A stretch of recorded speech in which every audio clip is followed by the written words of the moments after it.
Hello there. We are continuing our Learn Chess Fundamentals from Paul Morphy series. Down in the video description you can find a link to whole series as well as introductory video to see what this series is all about. So now we come to opening rule number 2, which says develop with threats. So first of all, what is a threat? To understand what is a threat, you have to understand the concept of forcing moves. So the most forcing moves in chess you can make are checks and captures. So if you make a check or if you capture some material, then your opponent is forced to address this move. He cannot just ignore this. He cannot ignore check because it will be against the rules, and he cannot ignore the capturing of material because he will be, in most cases, be down material and will lose the game. So threat can be defined as a check or capture you would make in your next move if you could, if your opponent would allow you to do this. And if you think about it, threats are what drives chess game forward, and threats are what makes chess game interesting. Just imagine a chess game without any threats. It will be the most boring thing on earth. Ideally, threats should be made with moves that develop or mobilize your pieces. So generally in chess, pieces in the rear wants to get on the front, and inactive pieces wants to get active. Of course, not all threats make sense, not all forcing moves make sense, so you have to analyze and you have to think about it. So, for example, you can imagine something like this. White plays e4, black plays Scandi, and now black can make a check by playing b5 check. So this is a forcing move, but this is actually a very bad move because black can easily respond by playing c6, and now this bishop has to move away, so white has to lose tempo, move his piece twice, and black gets support of his strong center. So you can see that not all threats make sense, nor all capturing moves make sense. And this is why you have to do some analysis. And usually what is recommended is this three-step analysis. So first you have to see move which makes a threat, and then you select this move for analysis. And then when you make a threat, you look for your opponent's most likely reply. And then after this most likely reply, you are looking at your follow-up to this reply. And then after these three moves, you evaluate the position, and if you like the position, you play this move. So in this example, if black did this three-step analysis, he would never have played bishop b5, because let's just go back. So this is a forcing move. So this is most likely reply, and white should have thought about this and analyzed this move, and now white has to move again, and the resulting position is not good for white. So in this position, after the analysis, white should not play bishop b5 check. Okay, let's now move on to the game played by Paul Morphy as white. And this game will be interesting to demonstrate this principle because, as you will see, in this game almost every move is a threat.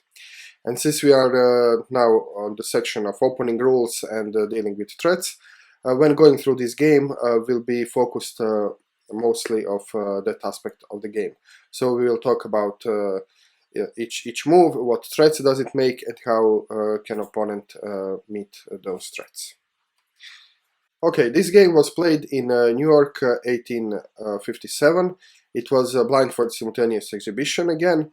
White was Paul Morphy and black was Theodore Lichtenhein. Actually, Lichtenhein was a very good American chess master. And Morphy and Lichtenhein played in a number of occasions. Their most important and most known encounter is in the first American Chess Congress when they played a match. And Morphy won 5 games and 1 game was a draw. So Morphy was much better, but in some later encounters Lichtenhein even managed to won Morphy. So Lichtenhein won 2 games against Morphy in their career. So I want to say that Lichtenhein was not some weak player, some local guy who just happens to be on this exhibition, but he was a strong and well-respected chess master. And this also shows you how strong Paul Morphy was. So he was playing blindfold simuls not just with some casual guys, but he also played simultaneous games with other chess masters. And he did it in Europe, and he also did it in the United States. So he would play blindfold simultaneous game with several other chess masters. This was how strong he was. Let's now get to the game. Morphy as white plays e4, as he always does. Lichtenhein responds with e5. And now Morphy decides to make the game interesting, and he plays f4, King's Gambit. So you can see this is the first threat in the game, so which black has to consider. So white is threatening to capture on e5, and thus taking the whole center for himself. But if you analyze this threat, you'll see that this is not actually a threat, because if white would capture on e5, then queen can go to h4 and delivering check, and at the same time attacking this e4 pawn. So you can see that this threat is not actually a threat. So this is also a thing you have to consider when your opponent makes what looks like a threat. You should analyze it, see if this really is a threat. The game continues with e takes f4. This is the most usual response to King's Gambit, and this move also comes with a threat. So now the threat is queen can come to h4, delivering check, and this cannot be so easily blocked with g3, because this pawn is controlling g3. So you can see this move move 2 already lots of threats here. So white addresses these threats by playing knight f3, and now queen h4 is impossible. Black now plays d5, which is a very good move, so he's challenging the center and he wants to fight for center, and also with this move he's threatening to take e4, since e4 is undefended. And if you remember, this is why I told you that when you play e4, all kind of tactical opportunities arise due to the fact that this e4 pawn is not protected. White responds in a very strong manner, so he just takes this pawn, he takes d5, and now white has a pawn in the center. Black continues with bishop e7, so he wants to develop his king side and to castle. Maybe the better move here would be knight c6. It will develop his knight following the principle develop knight before bishop, and this move would also threaten d5. So I think knight c6 would be better here. And of course another alternative in this position was just to capture d5 immediately, but then white would develop his knight with a threat, and he would have a great developing advantage, and black wanted to avoid this. So black played bishop e7, and now white plays bishop b5 with check. And you see in this example I showed you at the beginning of the video, I said that this is not a good move, because black can block with c6, but in this position there is a pawn on d5, so c6 is controlled by white. And also if you consider this move, so white wants to develop his bishop like Morphy always did. He developed first one side of the board, then he developed another side of the board. This was his playing style. So where can this bishop be developed? On e2 it doesn't do anything because it's not controlling the center. On d3 it just blocks the d pawn. On c4 it's blocked by d5 pawn. So the only logical square to develop is b5, and it develops with forcing move. So black responses by playing c6, and d takes c6 by Morphy. b takes c6, and now this d5 pawn is gone, and Morphy retreats his bishop to c4, which makes perfect sense since this diagonal is now opened. Black continues with bishop h4 with a check, and now there is a line which is actually very often met in King's Gambit. So white responds with g3, f takes g3 by black, and now what is the threat now? So now the threat is that black can play g2, and thus making this cover check on king, and in the next move black wins the rook on h1. So white has to do something about this threat, and white just castles, letting black to take this h2 pawn. G captures h2 with check, and now king goes to h1. And this is a thematic thing. So black of course doesn't capture this pawn, because he will be exposed, and he will most likely be checkmated very soon. But instead he hides behind the enemy pawn. And now this king is actually very safe, because this black pawn is a shield which protects his king even better than the white pawn could, because black cannot capture his own pawn. So this black pawn is cannot be captured, and it's a great shield for a white king. And you will also see this idea in some other positions when white has his own pawns, for example on f2 and g2, and then opponent's pawn on h2. And this is also very strong, and the king is very safe. So although it does look a little bit strange, so king is in the corner, there are no pawns here, here is the black pawn, king is actually very safe here. And now in this position, if you count the material, you'll see that black is 2 pawns up, and white king looks like it's completely exposed, but if you turn on the engine, it will say it's equal position. Black now plays bishop f6, so he wants to, he sees that this bishop doesn't do anything here, and he wants to activate this bishop on this open diagonal. So this is a logical move. And now white plays knight e5. Now he's making all kinds of threats here. For example, he's threatening to capture on f7. And if bishop would capture this knight, then white has queen to h5 with double attack on both d5 bishop and this weak f7 square.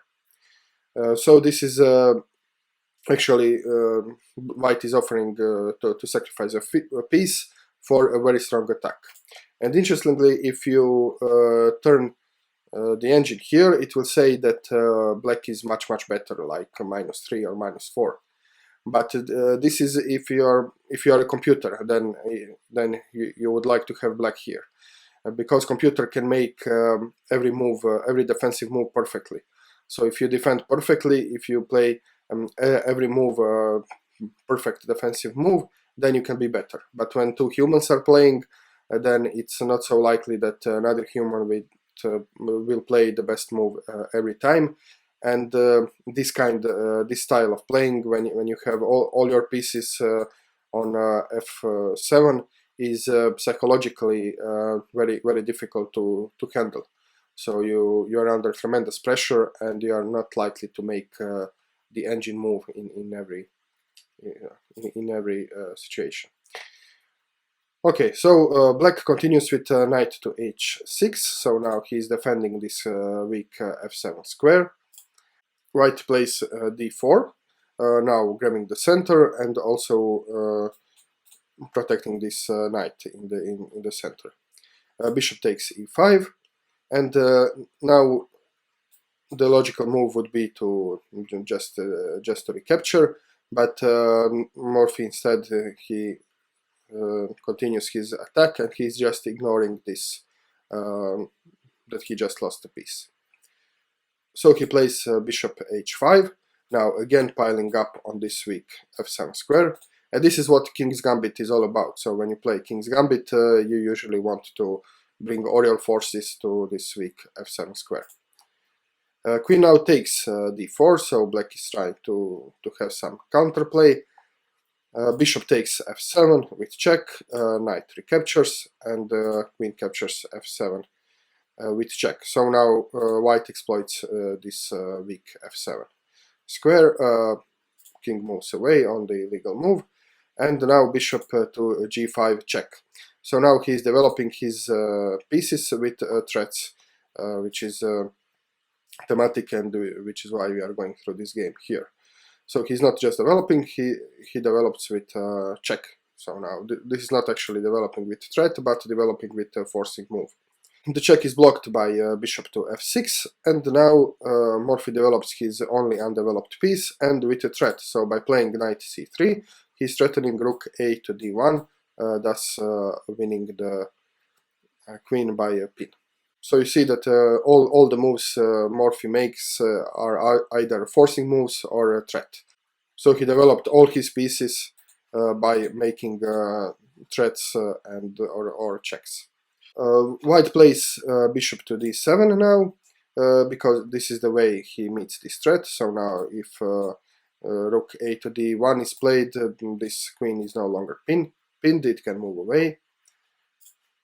And now rook takes f6. This is a nice tactical opportunity which Morphy exploits. And then now pawn cannot recapture the rook, because then bishop would recapture the pawn on f7, and from this position black would just lose the queen, because this bishop would fork king and the queen. So this rook cannot be taken. And black plays queen c7, trying to escape on all these threats. And now Morphy plays bishop f4 check. So again, what is white trying to do here? He's trying to bring his pieces more closer to the enemy king. And in order to do so, he has to coordinate his pieces. So he has to coordinate rook and the bishop. So if you see here, rook and the bishop are nicely coordinated. I forgot to mention that in this position there was also a threat of discover check. So this is how rook and bishop can work together. So now the threat is when this rook moves, it will be a discover check. So this is why black was forced practically to play king c7. And now, so Morphy wants to bring his pieces closer, but also to coordinate them.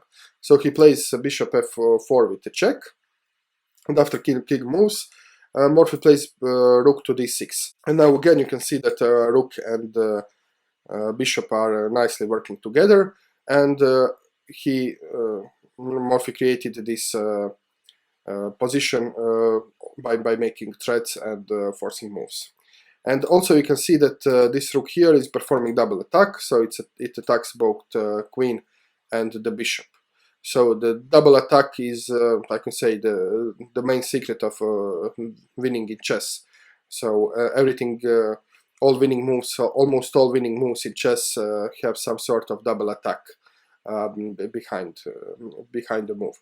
Because when you make a double attack, then your opponent cannot move twice, so he can answer only one threat, but not both threats.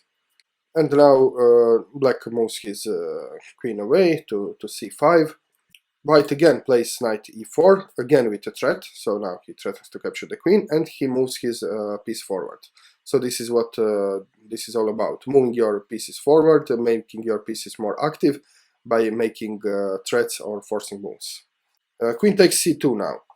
And in this position, now black is making a threat. So threat is queen can capture on e4 and with a check.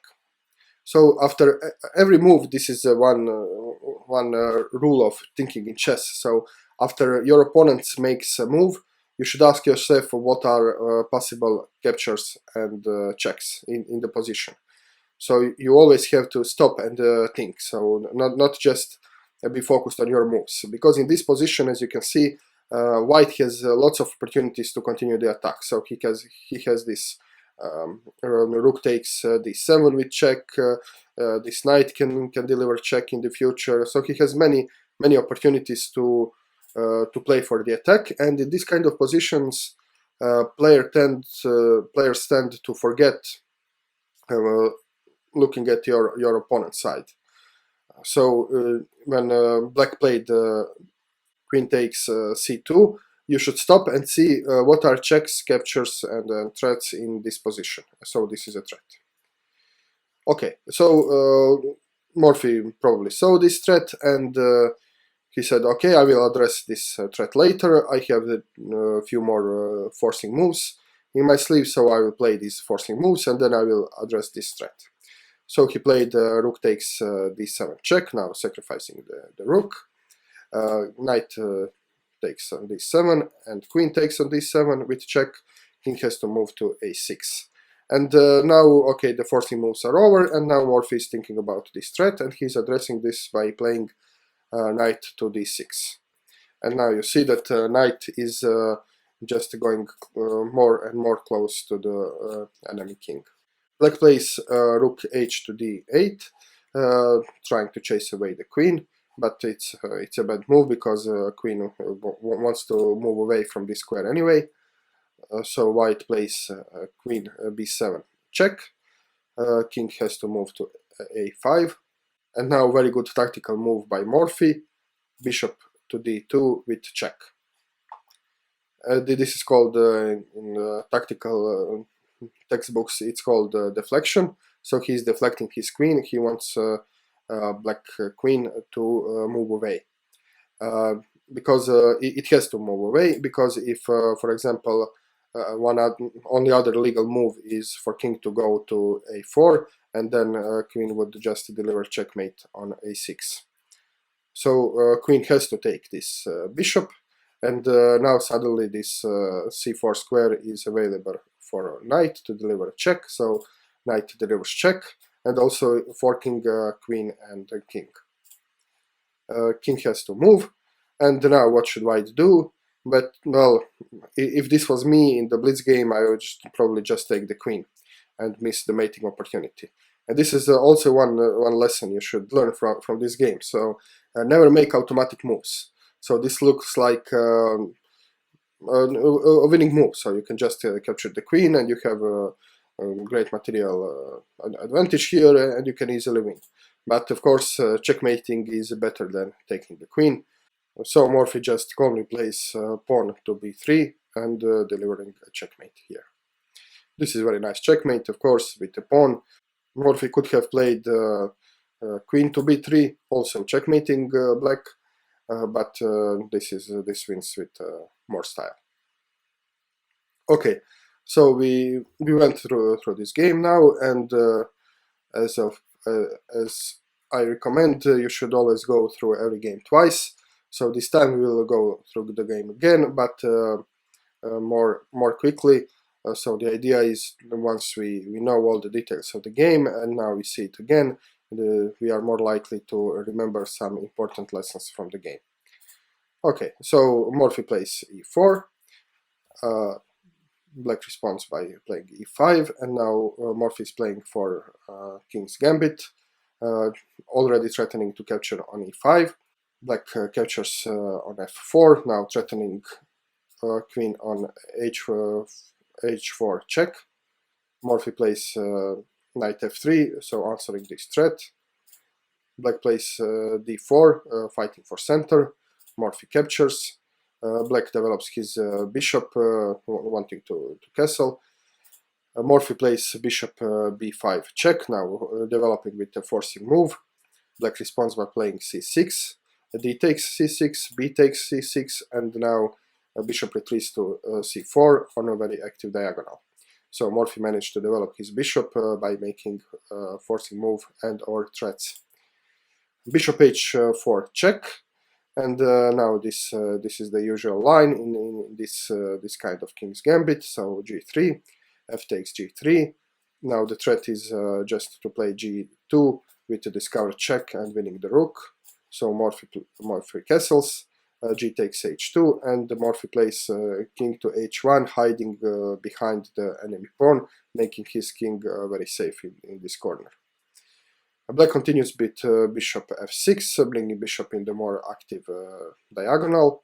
Morphy plays knight e5, offering the piece sacrifice with the idea of playing queen to h5 with a double attack on bishop and weak f7 square. So now everything is about this weak f7 square in the game.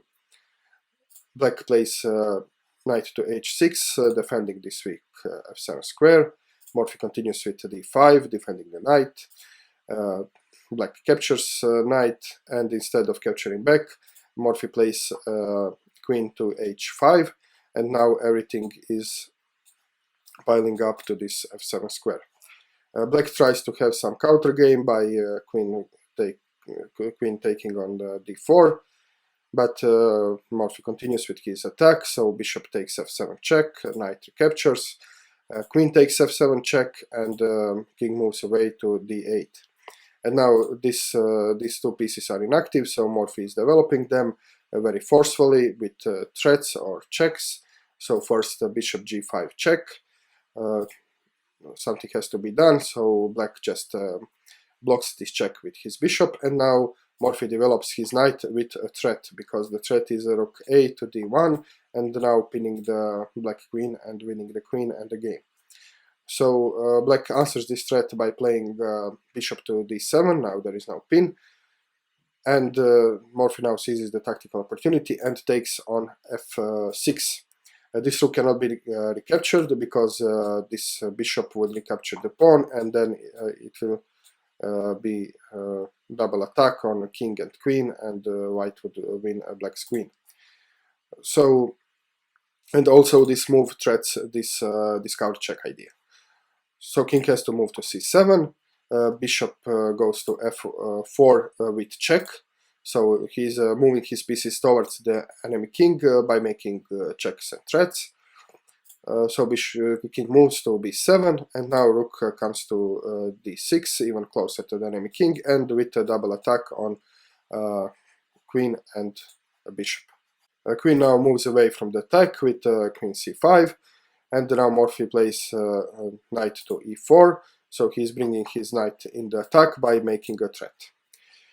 Queen takes c2, now Black is making a threat by capturing queen captures e4 with a check.